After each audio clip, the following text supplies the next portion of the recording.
your first alert forecast with Chief Meteorologist Chad Crilly.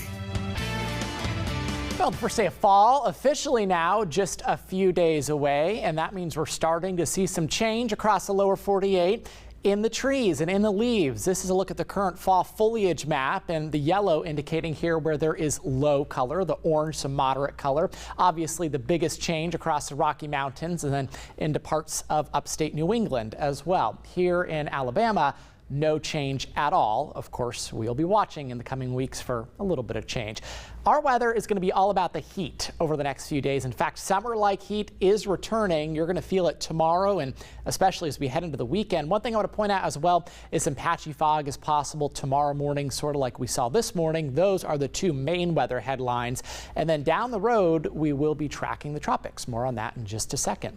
Here's a look at the satellite and radar across the southeast this afternoon. There is a departing area of low pressure, a trough of low pressure that is moving away from us. Closer to that low pressure system, some showers and thunderstorms have fired up, but we are dry here in the Wiregrass with partly cloudy skies overhead and temperatures, that reflect more of a typical summertime pattern. It's 89 right now in Dothan, 88 in Ozark.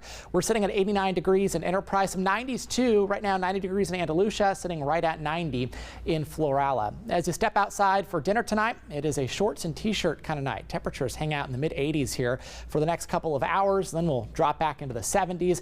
The potential fog is there early tomorrow morning, especially between about 5 a.m. and 9 a.m. when some of that fog could be dense at times.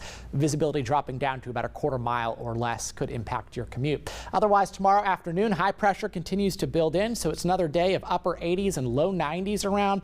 Feeling hot. Luckily, it won't be too humid. As we head towards Friday, temperatures start off in the lower 70s, and then we're back off into the 90s for Friday afternoon. So it is going to be a little steamy out there at times, and notice how we hang out in the upper 80s to low 90s here heading into the weekend. No real change in the temperatures until about Tuesday and Wednesday of next week.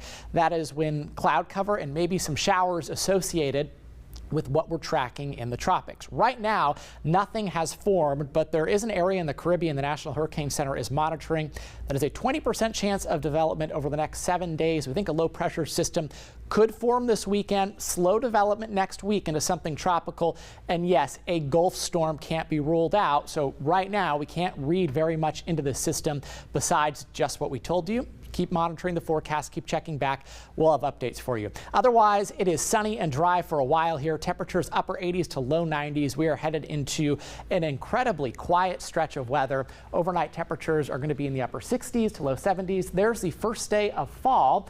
On Sunday, 89 for a high. It's going to be more like a pool or a beach day rather than a fall day, but still nice weather, so we'll take it. Sounds like a plan to me. Extended summer, which I don't know if extended is the right word. It's pretty much like this every year. It is. September, it takes a while for those fall colors and fall feelings to show up around here. Yep, a lot of pine trees that stay green all year.